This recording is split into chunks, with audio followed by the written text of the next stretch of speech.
One of the more common procedures that most foot and ankle orthopedists, and myself included, perform is a bunion procedure. And you can call them bunionectomies or you can call them hallux valgus corrections. It sounds like a very simple procedure, and I think the idea that a bunion is a bump on someone's foot and the procedure just as involved as just removing that bump is really not the case at all. Bunions come in all different shapes and sizes. Some are really small, some are big, some are associated with arthritis, some are associated with people who have extreme loose joints and laxity. And so not one operation fits the same person. And even in a person who might have bunions on both feet, you might do one operation on one side and a different operation on the other side. And I think the key to a good outcome and what's fun about doing this type of surgery is actually figuring out exactly what procedure or combination of procedures is most appropriate for each individual person. And Becky was a patient who came in and had a bunion on one of her feet, corrected previously, done somewhere else, and she had a pretty rough time getting over that. I think she developed an infection and she just had a long time getting better, and so she was reluctant to have the side that we did corrected.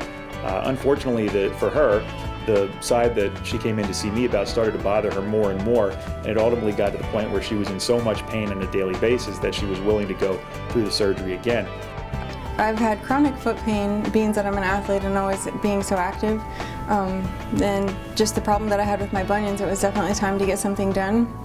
And everyone spoke very highly of Orthopedic Associates. She had a much bigger deformity on the side that we fixed than she had on the other side.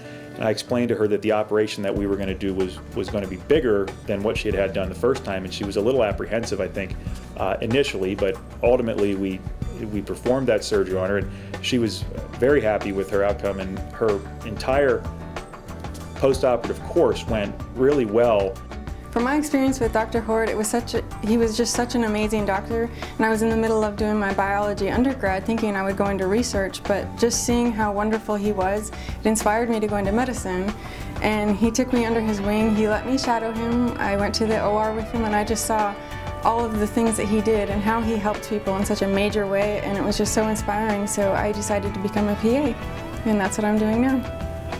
I think my favorite part about working in orthopedics and working here is that you get to help people get back to an active lifestyle. The most rewarding part is being able to surgically correct a problem that somebody has and let them get back to doing the things that they want to do and living life the way they want to.